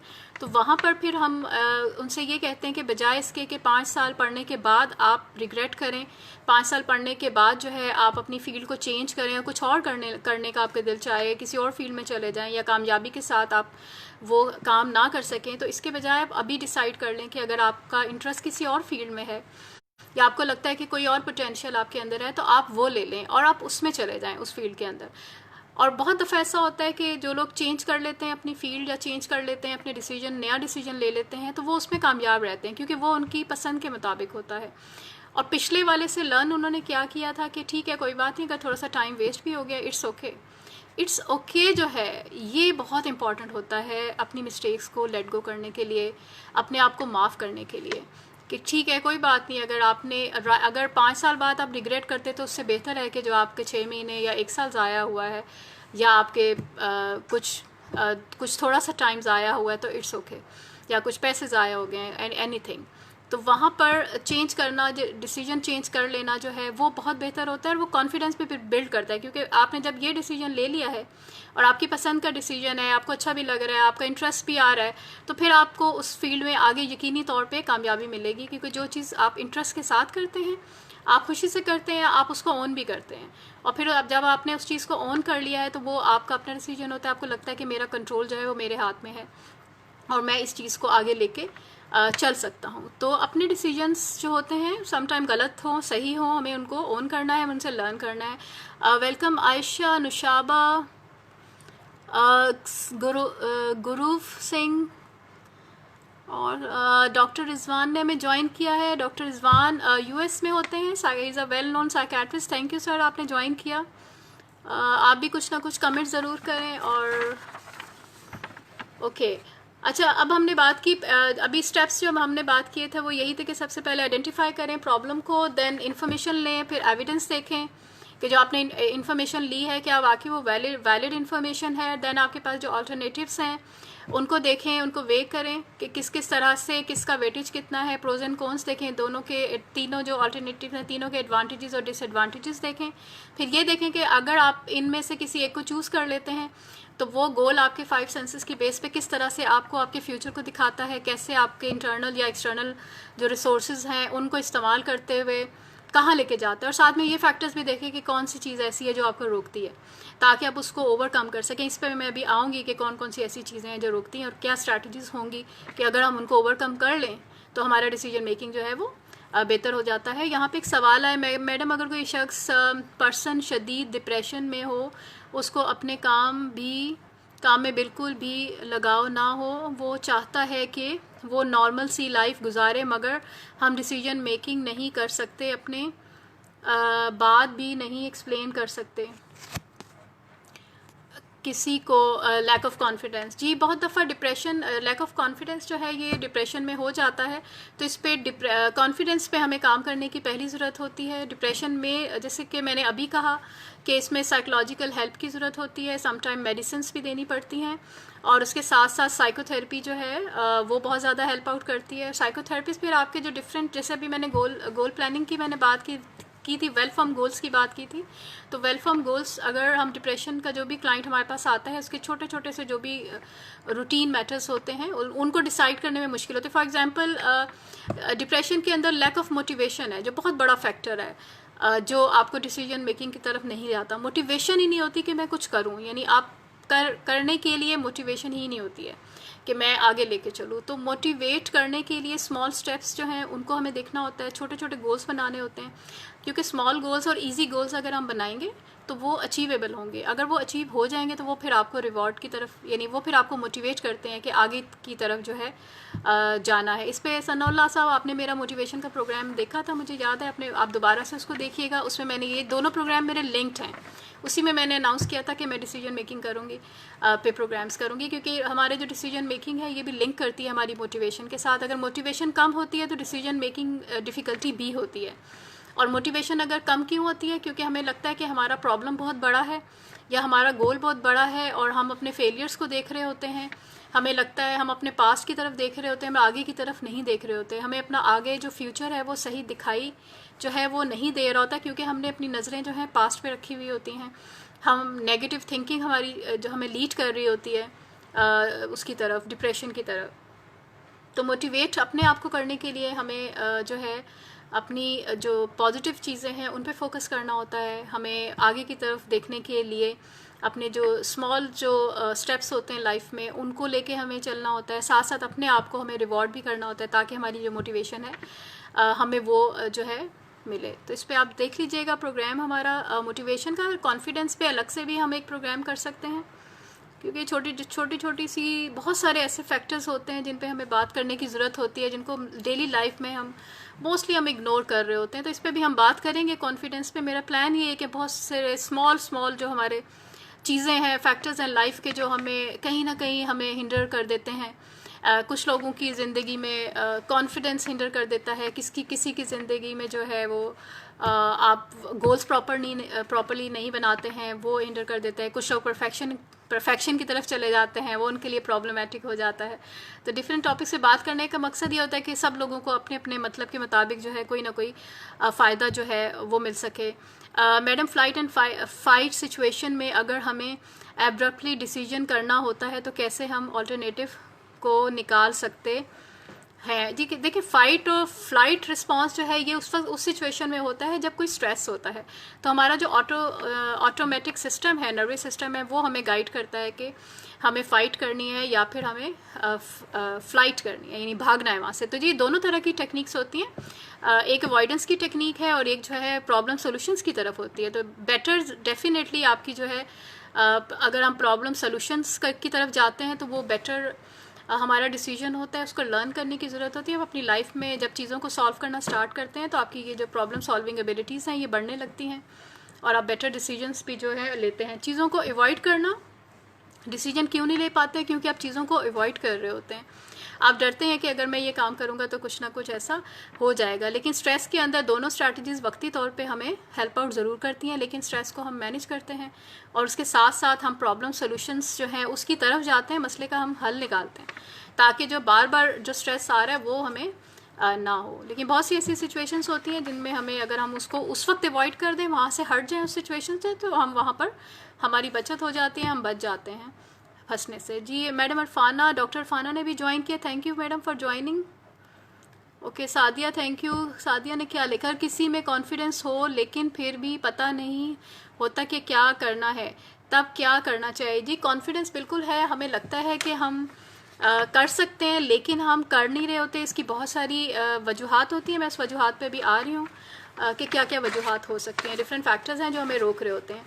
अच्छा, उससे पहले मैं बात करूँगी कि टाइप्स क्या होती हैं। डिफरेंट टाइप्स हैं इस पर। एक तो कंज्यूमर डिसीजन मेकिंग है जो कि इंडिविजुअल लेवल पे और ग्रुप लेवल पे होती है। मोस्टली जो मार्केट्स होती हैं, प्रोडक्ट्स होती हैं, वो कंज्यूमर के लिए यानी ग्राहक या खरीदार के लिए जो है डिफरेंट डिसीजंस लेती हैं, ऐसी चीज़ें बनाती है कि लोग जो है किस तरह से उनको फ़ैसला करने में आसानी हो। वैसे ऑप्शंस रखते हैं कि लोगों को फैसला करने में आसानी हो। एक सेकंड होता है बिजनेस डिसीजन मेकिंग, यानी जो बहुत सारे बिज़नेस कम्युनिटीज़ होती हैं या बिज़नेस कंपनीज होती हैं, ऑर्गेनाइजेशंस होती हैं, इंस्टीट्यूशंस होते हैं, स्कूल्स होते हैं, वो जो है डिसीजन मेकिंग स्ट्रैटेजीज़ जो हैं उनकी होती हैं, वो उस चीज़ के लिए डिसाइड करते हैं। और एक होता है पर्सनल डिसीजन मेकिंग या पर्सनल डिसीजन मेकिंग डिफ़िकल्टीज़।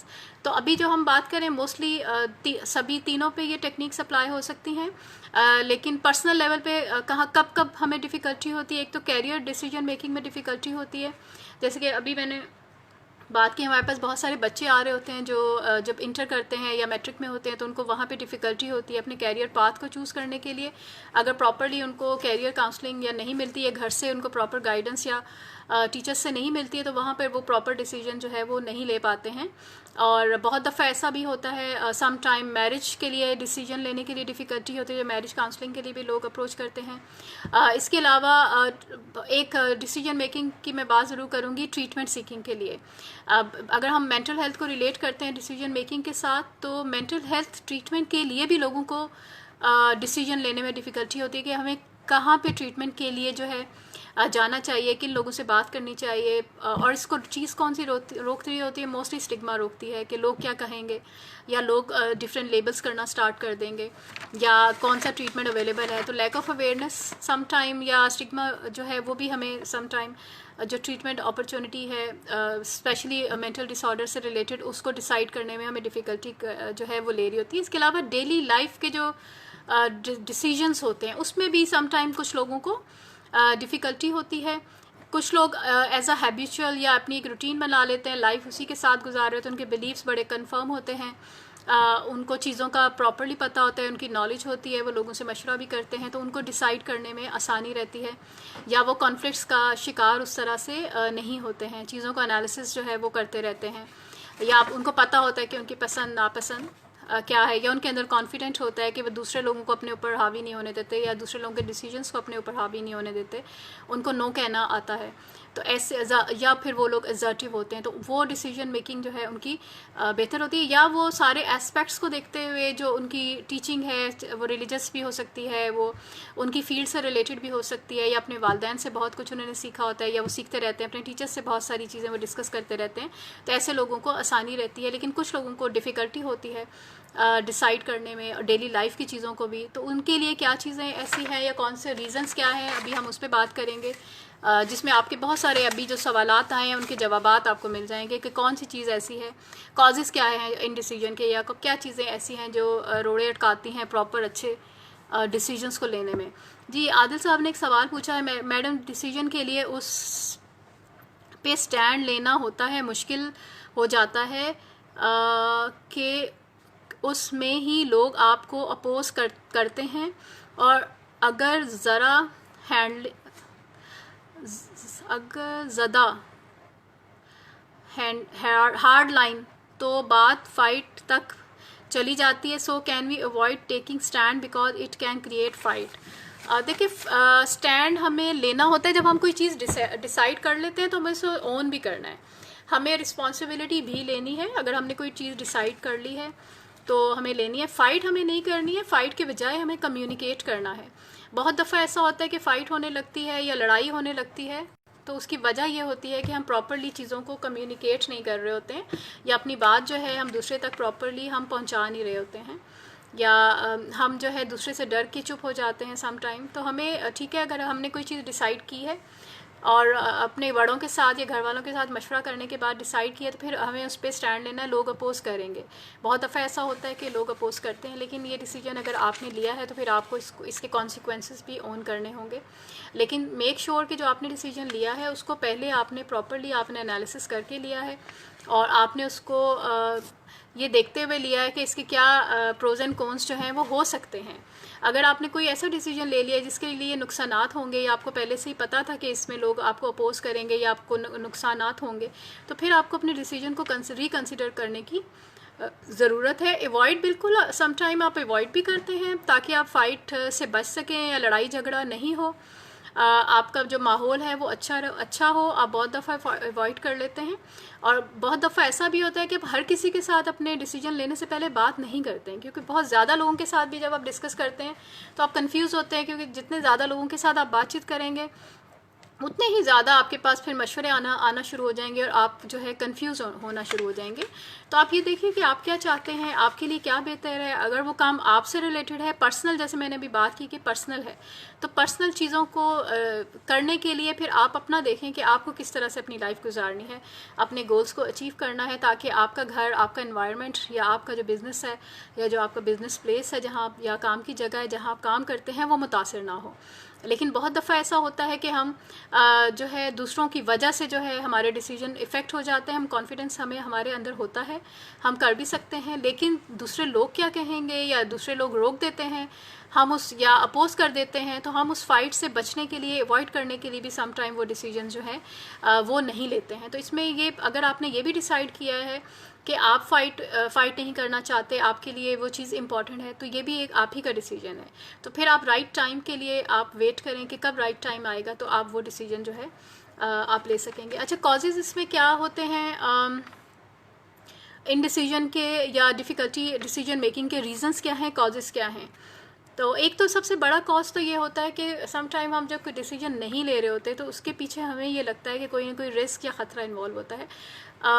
जब भी कोई ह्यूमन बीइंग जो है कोई डिसीजन लेने जाता है या कोई काम करने जाता है, कोई भी एक्शन करने जाता है, तो सबसे पहली चीज़ उसके लिए होती है सेफ़्टी। यानी हर इंसान की जो सेफ़्टी है वो इम्पॉर्टेंट है। वो अपने आप, वो चाहता है कि वो सेफ़ फील करे, या वो चाहता है कि वो अगर कोई काम करे तो उसमें उसको कोई ख़तरा ना हो, चाहे वो जानी ख़तरा हो, चाहे माली ख़तरा हो, या उसकी प्रेस्टीज या रिस्पेक्ट हो। तो इन सब चीज़ों को देखते हुए कोई ना कोई डिसीजन जो है हर इंसान लेता है। तो अगर हम कॉन्फिडेंट होते हैं तो हम डिसीजन, या अगर हमारे अंदर ये एबिलिटी होती है कि कोई बात नहीं, रिस्क मैं ले लेता हूँ, अगर ये कामयाब नहीं भी हुआ तो इट्स ओके, मैं इसको बेयर कर लूँगा और मैं कुछ और डिसीजन ले लूँगा। तो ये वो चीज़ है जो हमें फिर आगे बढ़ने में हेल्प आउट करती है। लेकिन बहुत दफ़ा ऐसा होता है कि जब हम ये सोचते हैं कि कुछ ना कुछ नुकसान हो जाएगा, पहले से ही सोच लेते हैं नुकसान के बारे में, तो फिर वो चीज़ हमारी एंजाइटी को बढ़ा देती है, तशवीश को बढ़ा देती है, और फिर हम वो डिसीजन जो है, हम उस ख़तरे से डर के हम पीछे हो जाते हैं, वो डिसीजन जो है हम नहीं ले पाते। तो बहुत दफ़ा नई चीज़ों के लिए जब आपको डिसीजन लेना होता है तो उसमें हमें ये भी देखना होता है कि कुछ ना कुछ नेगेटिव भी हो सकता है, या कोई ना कोई रिस्क भी हो सकता है, वो इन्वॉल्व जो है वो होता है। तो हम करके देख लेते हैं, अगर हमें लगेगा कि इसमें नुकसान है, या अगर हमें लगेगा कि इसमें फ़ायदा नहीं है उस हद तक, तो फिर हम इसको चेंज कर लेंगे। तो पहले हम जब अभी हमने बात की कि आप स्मॉल डिसीजंस लें या छोटी छोटी चीज़ों के बारे में डिसीजंस लें ताकि आपकी नॉलेज जो है बढ़े, और कोई भी बड़ा डिसीजन लेने से पहले आप उसकी इन्फॉर्मेशन ज़रूर ले लें, असेसमेंट ज़रूर कर लें, एविडेंसेस ज़रूर ले लें। जो चीज़ साइंटिफिकली प्रूवन है, या एविडेंसेस जिसके अवेलेबल हैं, या हमारे बड़ों ने किया है, या हमारे हमारे इर्द गिर्द के जो लोग हैं, हमारे दोस्त हैं, या हमारे जो सीनियर्स हैं, या हमारे कुलीग्स हैं, अगर उन्होंने वो काम उस तरीके से किया है, उस स्ट्रैटेजी को अपनाते हुए, और फिर आप भी उसी स्ट्रैटेजी को अपनाते हुए अगर वो डिसाइड कर लेते हैं, तो यकीनी तौर पर कामयाबी जो है वो मिलेगी। Thank you doctor Sobia for joining, Hamza for joining the programme. तो सम टाइम हमें ये देखना होता है कि कहाँ पर मुझे रुक जाना है, या कौन सी ऐसी चीज़ है जो मुझे फ़ायदा देगी, और फिर मुझे अपनी बिहेवियर्स, जब मैं कोई भी अमल करूँगा, एक्शन लूँगा, या ये मेरी विश है कि मैं करूँगा, तो मुझे ये भी देखना है कि क्या जो मेरा बिहेवियर है अब वो ठीक डायरेक्शन में जा रहा है, या जो बिहेवियर मैं करने जा रहा हूँ उसकी मेरे पास स्किल्स हैं कि नहीं है। अगर मेरे पास स्किल्स ही नहीं है, मेरे पास नॉलेज ही नहीं है, और फिर मैं वो काम करने जाऊँगा तो उसमें मुझे नुकसान हो सकता है। Thank you Sanober for joining the programme, welcome here. Okay, अच्छा, इसमें पहला फैक्टर तो ये है, you have forgotten the larger goal. यानी पहला फैक्टर क्या होता है, सम टाइम हम जो हमारा लार्जर गोल होता है, अल्टीमेट गोल होता है, हम उसको भूल जाते हैं, हम उसको नहीं याद रखते हैं, हम छोटी छोटी चीज़ों के बारे में ही सोचते रहते हैं, और डे टू डे जो हमें डिसीजंस लेने होते हैं, जिसने हमें लार्जर गोल की तरफ लेके जाना होता है, हम उसकी तरफ नहीं जा रहे होते। हम छोटी छोटी चीज़ों में, डेली जो चीज़ें हमें परेशान कर रही होती हैं, हम उसमें ही सोच सोच के अपना जो टाइम है हम वेस्ट कर देते हैं। तो जब भी कोई आपने डिसीजन लेना है तो आप लार्जर गोल को ज़रूर देखें कि अल्टीमेट गोल आपका क्या है। इसकी छोटी सी एग्जांपल मैं ये दे सकती हूँ कि बहुत सारे हमारे पास ऐसे स्टूडेंट्स आते हैं जो एमफिल करने के लिए आते हैं, या पीएचडी करने के लिए आते हैं, और पीएचडी या एमफिल करने के दौरान जो है दूसरे कामों में लग जाते हैं, जॉब्स करने लग जाते हैं। मे बी उनके बहुत सारे और रीज़न्स हो सकते हैं जॉब्स करने के लिए, तो या दूसरी और या रीज़न सम टाइम होते भी हैं, सम टाइम नहीं भी होते हैं, उनको शौक़ होता है करने का, और सम टाइम ये भी होता है कि फ़ाइनेंशियल इश्यूज़ भी होते हैं। कुछ लोग ये भी चाहते हैं कि अपनी स्किल्स को बढ़ाएं, उसकी वजह से ये होता है कि वो अपना जो मेन अल्टीमेट गोल पढ़ाई का होता है, या डिग्री जो लेनी उन्होंने होती है, या लर्न करना होता है, वो उनका थोड़ा सा डिले हो जाता है, या वहाँ पर वो चीज़ नहीं रहती है।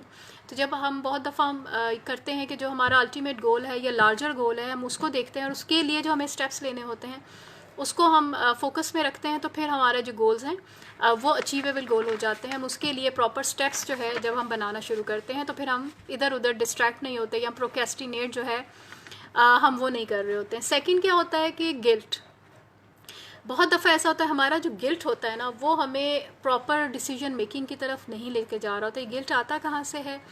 जब हम कोई चीज़ डिसाइड पहले हमने लाइफ में की होती है और उससे हमें नुकसान हुआ होता है, तो हमें लगता है कि हम वो पछतावा जो होता है, यानी वो हम उस गिल्ट का शिकार हो जाते हैं जो हमें रोक रहा होता है आगे फर्दर जो है चीज़ों को डिसाइड करने के लिए। या फिर ये भी होता है कि हम कोई काम करने जाते हैं, कोई फ़ैसला लेने जाते हैं, हम ये सोचते हैं कि दूसरे लोग जो हैं वो क्या कहेंगे, या हम दूसरे लोगों को खुश करने के लिए हम फ़ैसला ले लेते हैं, और क्योंकि हमें ये डर होता है कि दूसरे लोग हमसे नाराज़ हो जाएंगे, या वो अगर हमने ये काम कर लिया तो उनको पसंद नहीं आएगा, और हम उनकी मर्ज़ी के मुताबिक हम डिसीजन कर लेते हैं और बाद में हम पछताते हैं। तो बाद में पछताने से अच्छा है कि आप या तो अभी से जो है डिसीजन जो है ले लें, या फिर इस गिल्ट को टॉलरेट कर लें। इट्स ओके, अगर ठीक है, अगर आपने उनकी मर्ज़ी था तो ये आपका अपना फ़ैसला था।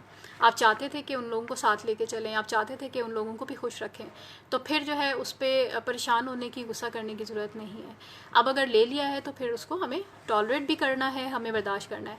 लेकिन अगर आप समझते हैं कि ये जो गिल्ट है ये भी रहे, लोगों को जो आपने पहले प्लीज़ कर दिया था वो भी साथ साथ चले, तो फिर कॉन्फ्लिक्ट का शिकार आप होंगे, एनजाइटी भी होगी सम टाइम, क्योंकि आप मना नहीं कर पा रहे वहाँ पर। और फिर सम टाइम ये पछतावा, ये गिल्ट लेटर लाइफ में आपको डिप्रेशन की तरफ जो है वो भी ले जाता है।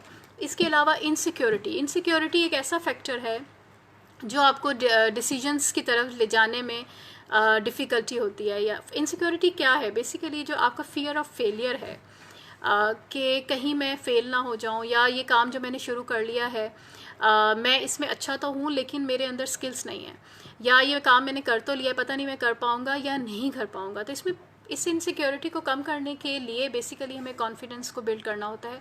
कॉन्फिडेंस कैसे बिल्ड होगा? आपको पता है कि ये काम आप करना चाहते हैं, आपको आता भी है, लेकिन आपने जो प्रॉपर उस पर्पस, यानी जो एक्शन आपने लेना है, जिसके लिए आपने डिसाइड किया है कि मुझे ये एक्शन लेना है, उसके लिए आपने प्रॉपर अगर स्किल्स लर्न नहीं की हैं तो वो फिर अचीव नहीं होगा।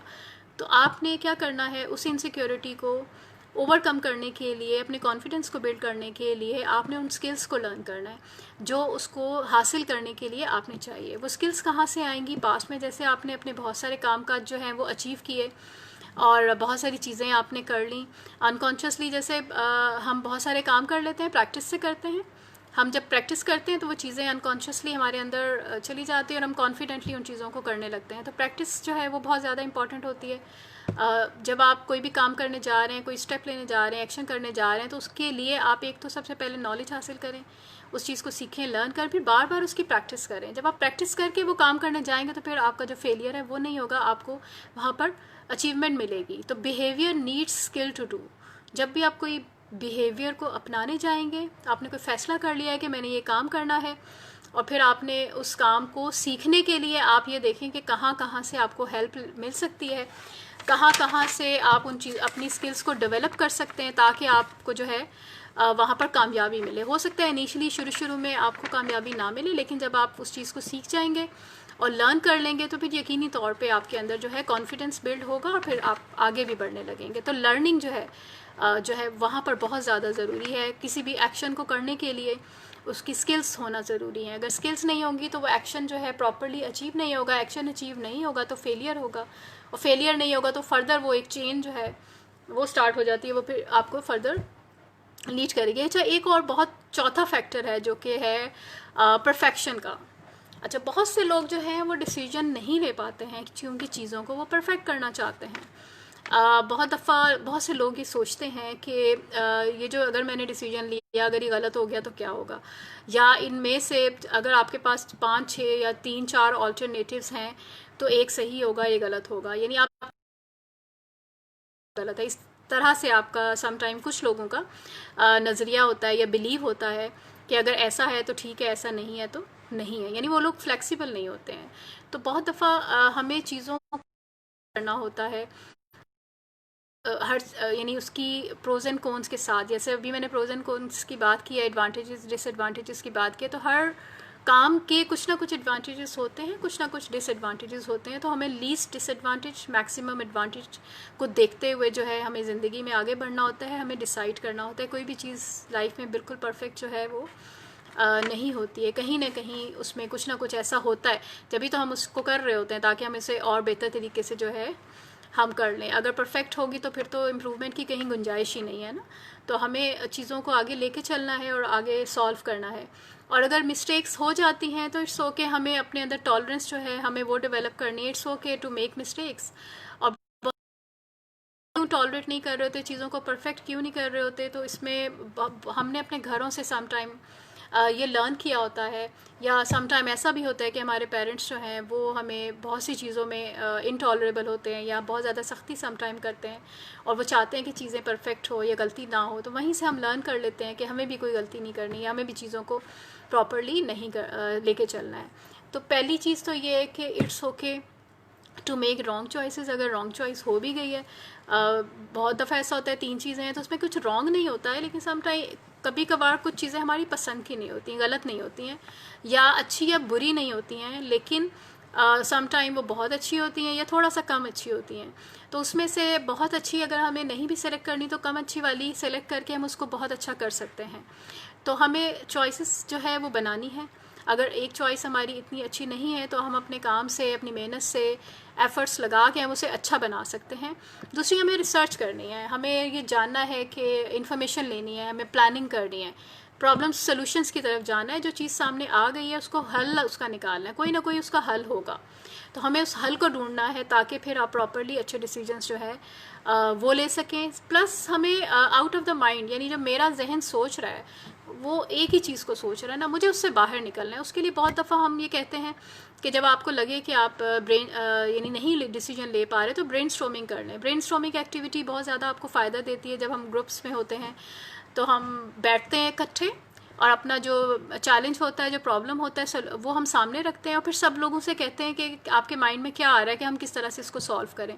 तो ब्रेन स्टॉर्म का मतलब है कि बहुत सारे जो ब्रेन्स हैं या बहुत सारे जो लोग हैं वो अपने लाइफ के डिफरेंट एक्सपीरियंसेस को सामने रखते हुए आपके पास बहुत सारे ऐसे सोल्यूशंस जो हैं वो लेकर आएंगे। फिर उसमें से जो बेस्ट होगा वो आप चूज़ कर सकते हैं कि इसमें से कौन सा ऐसा है जो ज़्यादातर लोगों ने सोचा, या कोई यूनिक या अछूता हुआ था जो कि आपको लग रहा था कि आप भी चाहते थे करना लेकिन आपके सामने उस वक्त नहीं आ रहा था।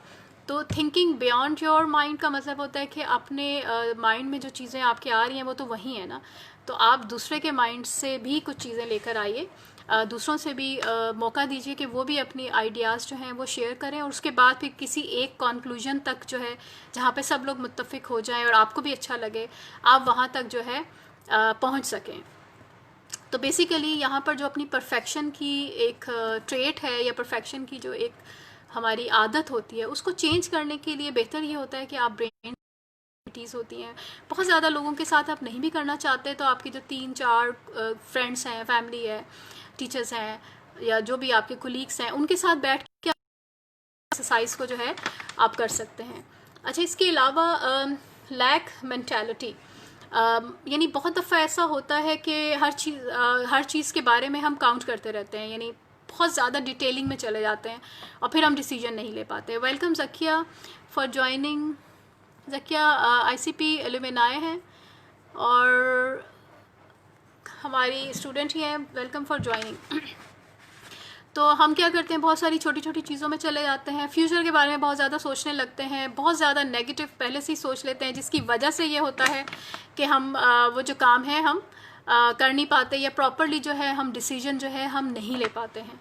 तो उसमें हमें क्या करना होता है कि अपने आप को हमें रिलैक्स रखना है, हमें अपने आप को फोकस रखना है, ग्राउंडेड रखना है, माइंडफुल रहना है। माइंडफुल का मतलब ये है कि जो आपका प्रेजेंट है, आपने प्रेजेंट के बारे में सोचना है और उसी से रिलेटेड जो इस वक्त आपकी फीलिंग्स आ रही हैं उस डिसीजन को लेते हुए आपने उसके बारे में सोचना है कि अभी इस वक्त अगर आप ये डिसाइड कर रहे हैं या इस वक्त आप कैसा फील कर रहे हैं, अगर आप ये डिसीजन ले लेते हैं तो आप किस तरह से फील करेंगे, आगे किस तरह से लाइफ में बढ़ेंगे या कैसा महसूस करेंगे। आप उसको देखते हुए जो है अगर डिसीजन लेते हैं तो ज़्यादा अच्छा जो है आप फील करेंगे। माइंडफुल एक्सरसाइजेज, इसमें एक डॉक्टर सोबिया का प्रोग्राम था जो उन्होंने एंजाइटी से रिलेटेड किया था, कोविड एंजाइटी से रिलेटेड।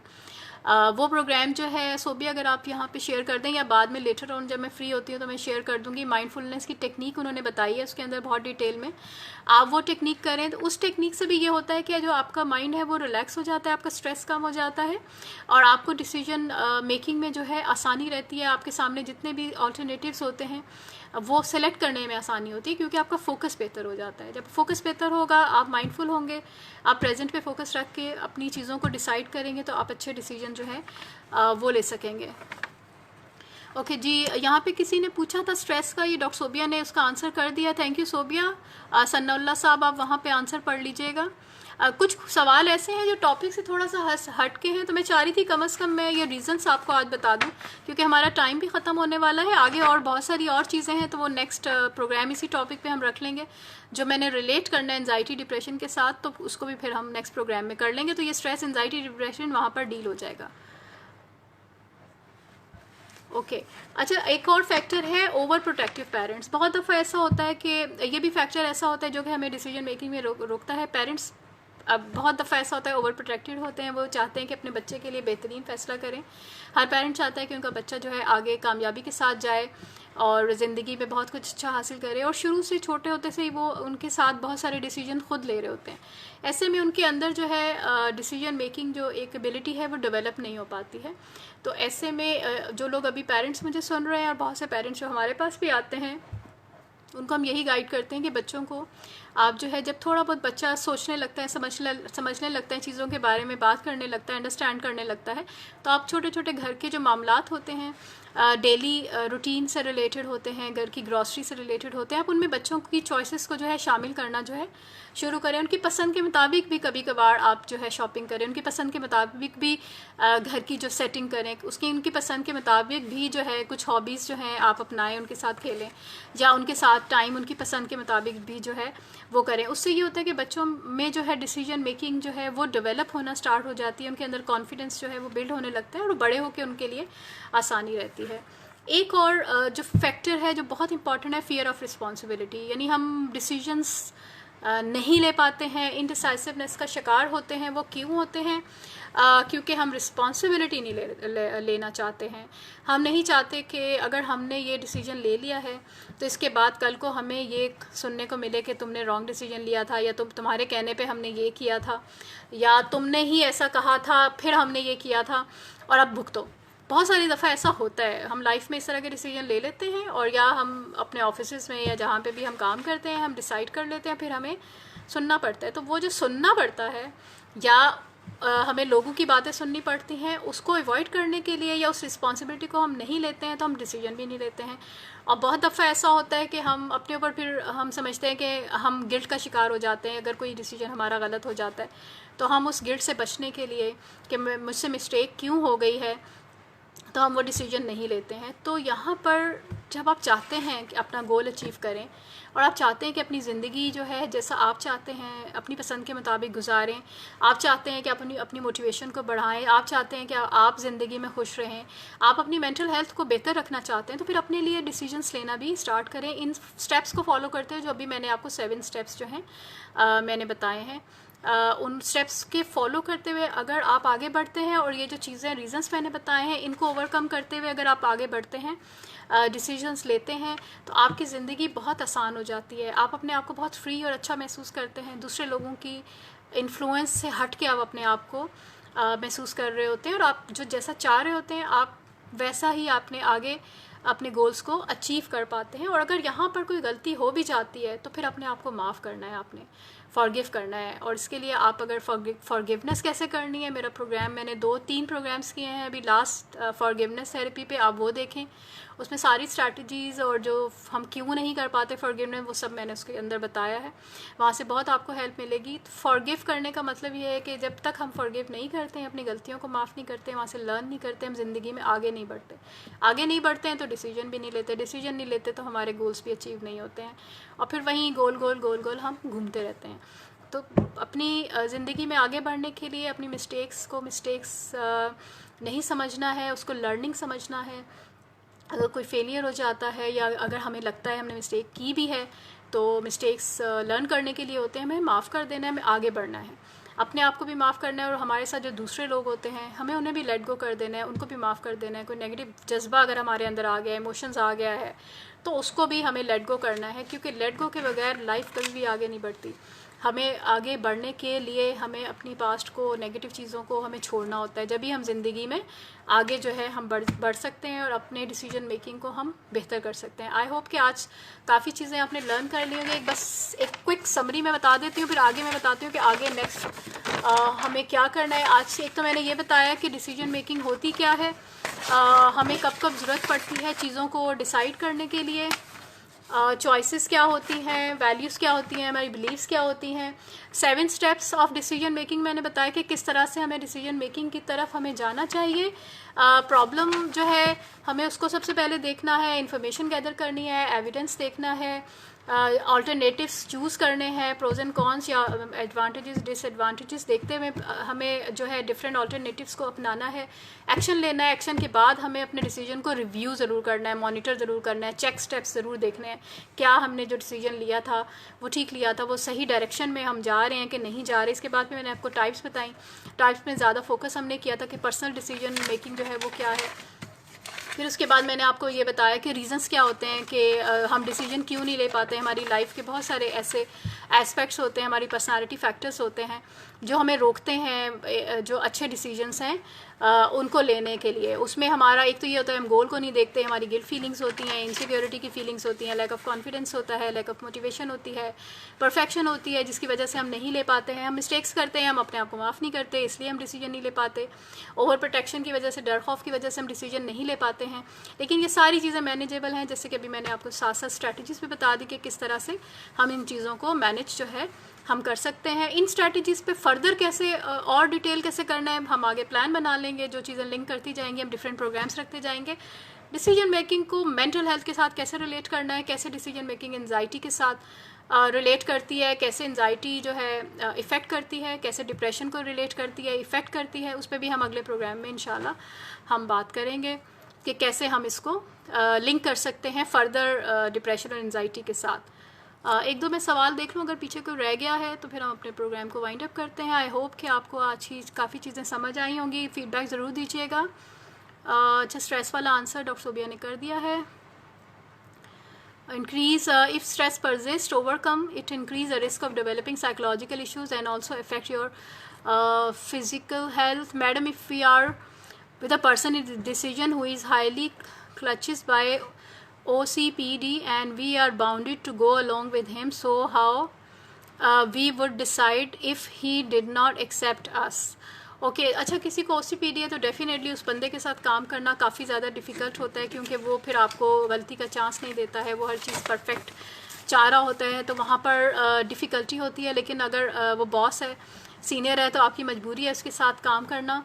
जितना आपसे हो सकता है मैक्सिमम आप बेहतर कीजिएगा, ताकि आप जो है अगर आप उसकी परफेक्शन के मुताबिक करना शुरू करेंगे तो फिर तो ज़ाहिर है वो कभी भी मुतमईन नहीं होगा और ना ही आपका काम होगा। तो आप अपने तौर पे बेहतर करने की उसको एफर्ट्स करें ताकि वो उस चीज़ को होके चल सके। लेकिन डेफिनेटली मुश्किल हो जाती है ऐसे में। तो जो जिसको OCPD है उसको ट्रीटमेंट की वहाँ पर ज़रूरत होती है कि वो अपने आप को चेंज करें। ओके, मेडिसिन 5 ईयर 6 ईयर से किसी ने कहा कि एंजाइटी डिप्रेशन है, OCD है, मेडिसिन यूज़ कर रहे हैं। जी, मेडिसिन के साथ साथ OCD और डिप्रेशन के लिए साइकोथेरेपी भी बहुत ज़्यादा इफेक्टिव होती है। अगर आपको मौका मिलता है तो किसी भी अच्छे थेरेपिस्ट से आप साइकोथेरेपी भी ज़रूर जो है वो लीजिए।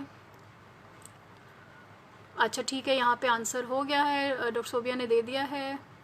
टॉपिक ऑफ क्रॉनिक पेन, जी बिल्कुल क्रॉनिक पेन को हम रख सकते हैं। क्रॉनिक फिज़िकल पेन जी देख सकते हैं, इस पर हमारे पास कुछ फिजियोथेरेपिस्ट भी हैं जो हमारे पैनल में हैं, उनके साथ भी हम रखवा सकते हैं पेन से रिलेटेड। अगर साइकोलॉजिकल होगा तो इस पर भी हम बात कर सकते हैं। Thank you madam for your guidance and awareness regarding mental health and their problem. इंशाल्लाह will join in next session. ठीक है, थैंक यू।